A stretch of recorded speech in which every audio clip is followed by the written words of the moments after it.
Di video kali ini saya kemendong yang sebuah film boyo-boyonan berjudul Rogue Way yang dirilis pada tahun 2007.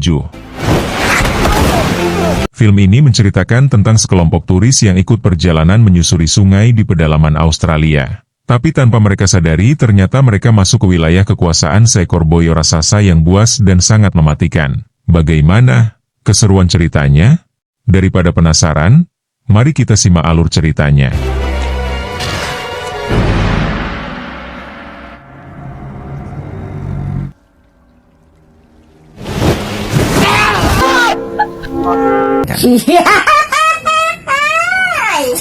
Film ini dimulai dengan memelihatkan seekor kebo yang sangat tampan. Bagaimana tidak saat ia meminum air, ia sangat berelegan dan berkarisma. Tetapi tiba-tiba, seekor boyo raksasa memangsanya. Skene ujuk-ujuk berpindah ke seorang penulis artikel dengan rokok surianya. Ia bernama Bernie Pat yang sedang melakukan perjalanan ke pedalaman Australia. Sayangnya, setibanya di bandara, koper dan laptopnya hilang. Ia pun singgah di sebuah warteg dan memesan kopi sambil menelpon rekannya. Lalu di situ, ia memperhatikan foto-foto sejarah daerah tersebut yang terpajang di dinding penuh dengan kejadian penyerangan buaya. Hal itu pun membuat Bernie, Pete penasaran dan ingin menelusuri lebih dalam tempat tersebut. Singkat cerita, Pete memutuskan untuk ikut tur menyusuri sungai dengan kapal wisata. Di sini kita bertemu Kate, pemandu tur sekaligus kapten kapal. Ia lalu memeriksa tiket 8 penumpangnya yang terdiri dari pasangan Efrat dan Mary, keluarga Pak Tonho bersama istri dan anak mereka, Shirley. Seorang fotografer berkata, bernama Simon, Pak Kumis, Sianti, serta anjing Cat.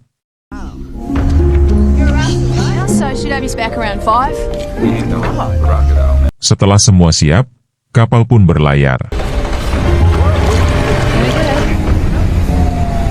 Sepanjang perjalanan, kita disuguhi pemandangan alam yang indah. Kate juga sesekali menjelaskan tentang kawasan sungai dan populasi buaya yang tinggi. Mereka bahkan melihat rombongan lain sedang memberi makan buaya. Sekaligus, menyaksikan langsung keberadaan buaya air payau, spesies yang bisa tumbuh hingga 25 kaki dan berbobot sekitar 2 ton. Buaya ini dikenal sebagai predator yang sangat lihai dalam berburu. So they can swim underwater and I'm every day because the crop, in fact you can see this bloke from 20 to 25 feet long, you might want to avoid that. They are just as dangerous. Singkat cerita, rombongan tur sempat diganggu oleh 2 pemuda lokal bernama Nell dan Colin. Mereka datang hanya untuk mengusili Kate dan para turisnya, yang tentu saja mereka tidak tahu apa yang terjadi. Tentu saja, membuat suasana jadi tidak nyaman. Oi. Mate, I'm at work. I just want to know why. Karena merasa terganggu, Kate pun sengaja menabrakkan kapalnya ke arah mereka hingga Nell terjatuh ke air.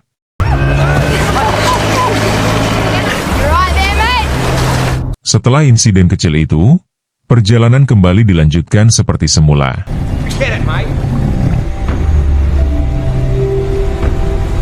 Saat sampai di sebuah pertigaan sungai, Kate memutuskan untuk mengakhiri tur dan kembali ke pelabuhan. Namun, tiba-tiba, Everett dan Mary melihat ada sinyal suar dari arah kiri sungai. Mereka pun segera memberitahukan hal itu kepada Kate dan penumpang lainnya. Oh Jesus, I saw it. Kate lalu mencoba menghubungi markas untuk melaporkan temuannya ini. Tapi sayangnya, tidak ada sinyal sama sekali. Karena tak mendapatkan respon, Kate pun memutuskan untuk menyelidiki langsung. Meskipun, sebagian besar penumpang tidak tahu apa yang terjadi. Sebagian besar penumpang merasa keberatan. Mereka menganggap itu buang-buang waktu. Tapi Kate tetap bersikeras dan rombongan itu pun melanjutkan perjalanan menuju arah suar tersebut. Setelah menempuh jarak yang cukup jauh, mereka justru tidak menemukan apapun. Kate mulai khawatir karena radar telah masuk ke kawasan yang dilarang. Di sekitar lokasi, Simon tak sengaja melihat lukisan buaya pada tebing batu. Yaitu sebuah tanda yang dibuat oleh masyarakat kuno. Mungkin ini adalah peringatan. Melihat hari mulai gelap, Pat pun menyarankan agar mereka segera kembali. Namun sebelum sempat putar balik, mereka justru menemukan sebuah perahu kecil yang terdampar. Mereka pun mencoba menepi ke sebuah pulau kecil untuk memeriksa keadaan. Naasnya, perahu yang mereka tumpangi tiba-tiba ditabrak oleh sosok misterius dari dalam atas, yang menyebabkan bocor dan tak bisa digunakan kembali.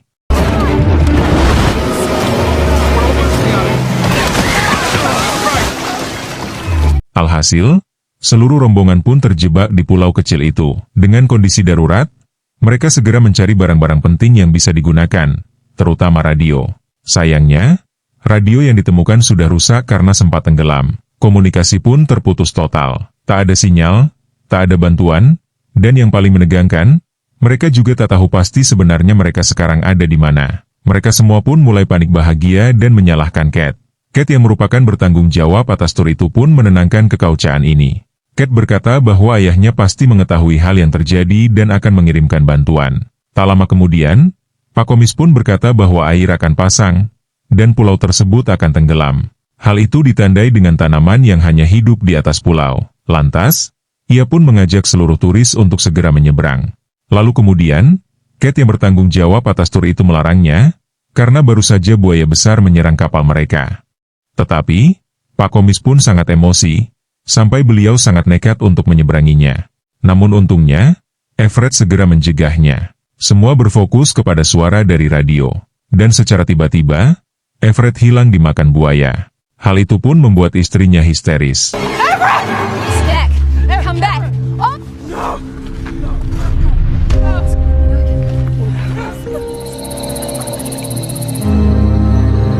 Waktu terus berjalan, semua tanpa putus asa. Tapi Kate tidak menyerah. Di sana Kate dan Pat tengah mencari senter dan juga suar. Namun Kate terkejut karena suar miliknya terlalu jauh. Would they be in a giant yellow box with the word over there? Hides the least of our problems. Beberapa saat kemudian, radio pun kembali mendapatkan respon. Dan rupanya, Nell dan Colin yang menjawabnya. Rupanya, mereka memang mencari para turis untuk diganggu. Para turis itu pun berteriak untuk segera menepi dan meringatkan Nell.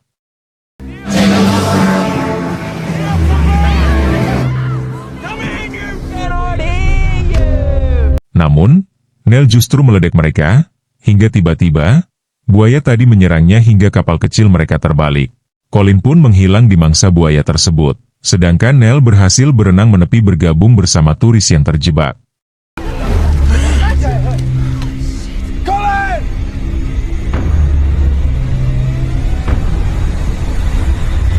Saat malam tiba, air sungai pun makin naik, menandakan waktu mereka semakin menipis.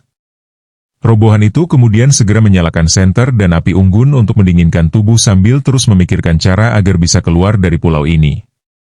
Di tengah keputusannya, Nell mengusulkan rencana nekat. Ia berencana menyeberangi sungai dengan bantuan tali yang diikat dari pohon di pulau ke pohon di seberang. Rencananya, tali itu akan jadi jalur gantung bagi mereka untuk menyeberangi satu persatu. Tetapi, ini sangat berisiko, terutama karena buaya bisa saja menyergap kapan saja. Meskipun begitu, Nell yakin.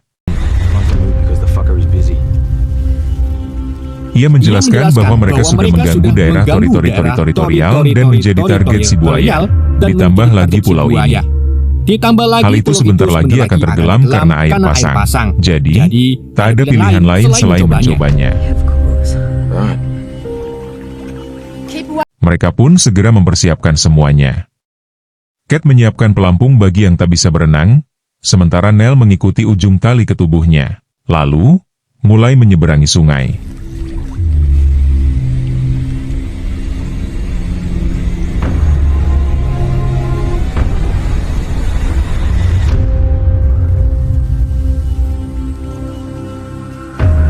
Dengan penuh ketegangan, akhirnya ia berhasil sampai dan mengikat tali dengan aman di seberang.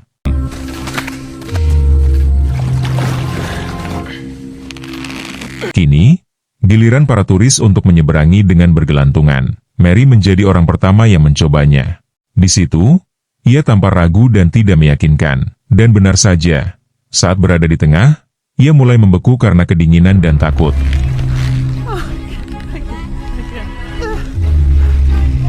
Sementara itu, Pak Tono yang tidak sabaran, mulai panik dengan kondisi itu. Ia pun memaksa menaikkan anaknya, Shirley, ke tali. Pat sempat mengingatkan bahwa tali tak akan kuat menahan 3 orang sekaligus. Tetapi, Pak Tono nekat bahkan ikut naik sendiri.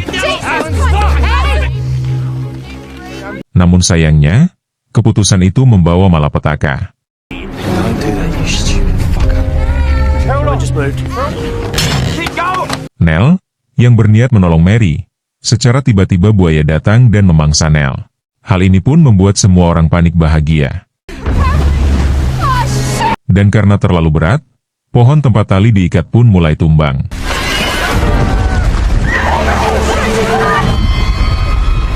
Untungnya, mereka bertiga berhasil menepi. Tapi, penyesalan datang terlambat. Pak Tono menyadari kesalahannya dan meminta maaf kepada mereka. Sebelum akhirnya, dia sendiri diseret buaya dan mati secara tragis di depan anak istrinya.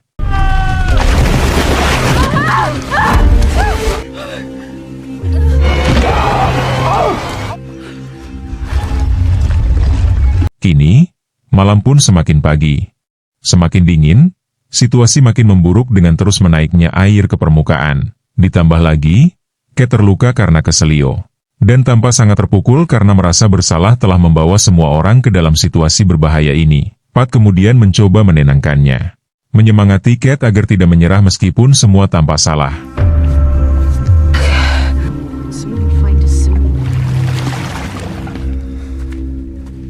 Tak tinggal diam, Pat pun kembali ke kapal untuk mencari kotak P3. Tapi, justru menemukan sesuatu yang lain. Sebuah jangkar. Ide baru pun muncul. Pat ingin menggunakan jangkar itu untuk menjebak buaya dengan membuatnya seperti kail raksasa. Dengan begitu, mereka bisa menyeberangi sungai saat buaya itu teralihkan. Tapi satu masalah tersisa.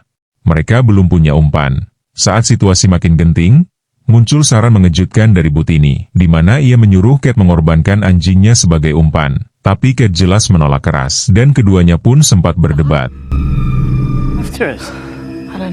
Di tengah kebuntuan, Simon tiba-tiba teringat bahwa Nell dan Colin sempat membawa bebek hasil nyolongnya. Ide itu pun langsung mereka eksekusi. Bebek tersebut dijadikan sebagai umpan, dan mereka mulai merakit jebakan menggunakan pelampung, tali, dan sebuah batu besar sebagai penahannya. Setelah semuanya siap, Pak Kumis melemparkan jebakan itu ke sungai. Dan untuk menarik perhatian buaya, mereka harus menggerakkan umpannya agar tampak seperti makhluk hidup. Pat pun mengambil peran untuk menjaga dan mengendalikan umpannya, sementara yang lain bersiap menyeberang.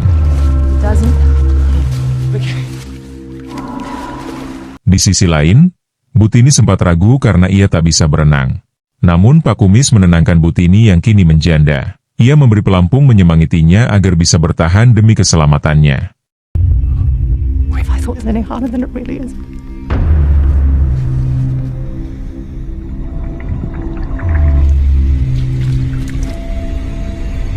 Beberapa menit berlalu dan ketegangan makin menguncak karena buaya belum juga muncul.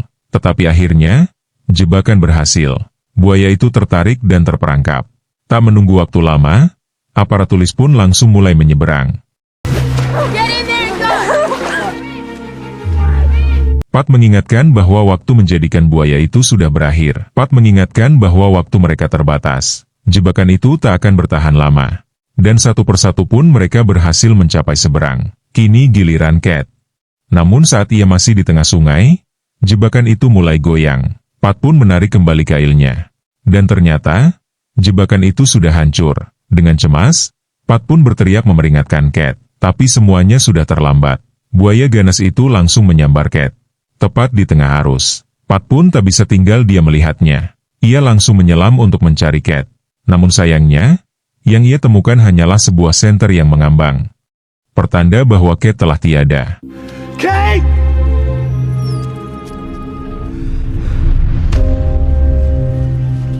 Setelah kejadian tragis itu, Pat dan anjing kesayangan Kate pun berusaha mencari rombongan turis yang telah menyeberang.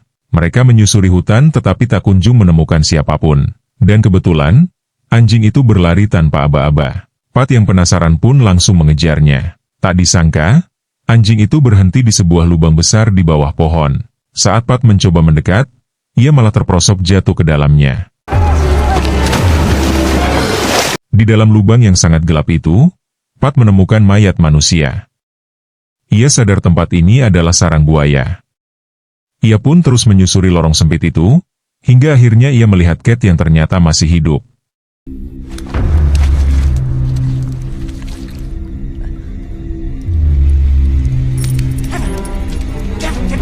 Meskipun begitu, suasana kembali menegang. Sang buaya datang ke sarangnya dengan membawa mayat manusia.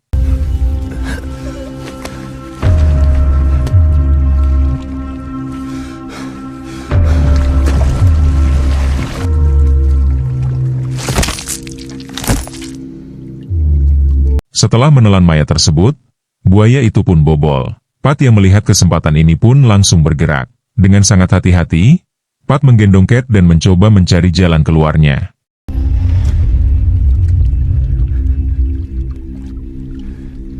Tapi tiba-tiba, buaya itu terbangun dan langsung menyerang.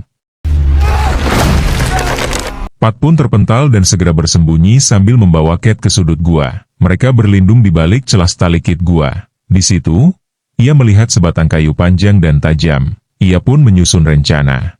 Saat buaya itu mendekat, Pat mencoba menusuk matanya. Tapi buaya itu mengamuk dan menyerangnya, bahkan menggigit jarinya.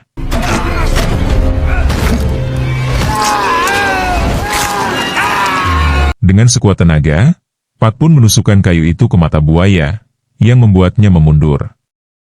Namun, buaya itu tiba-tiba mengejar Kate.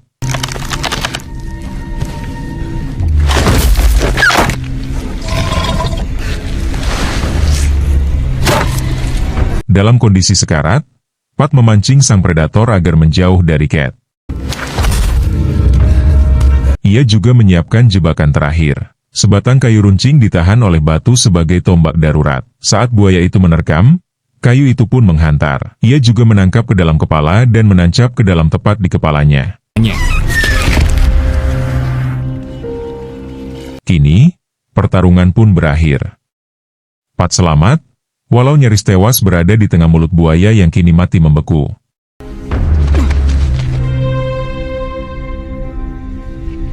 Di esok paginya, dengan sisa tenaga, Pat menggendong Kate keluar dari gua. Di hutan, mereka akhirnya bertemu dengan para turis yang ternyata telah diselamatkan oleh tim SAR. Kate pun langsung dibawa helikopter untuk mendapatkan perawatan.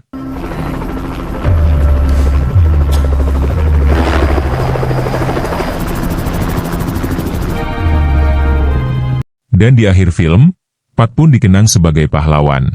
Namanya masuk surat kabar pahlawan yang pernah ada di daerah itu. Film pun dipukan dengan bebakong yang sedang ngopi.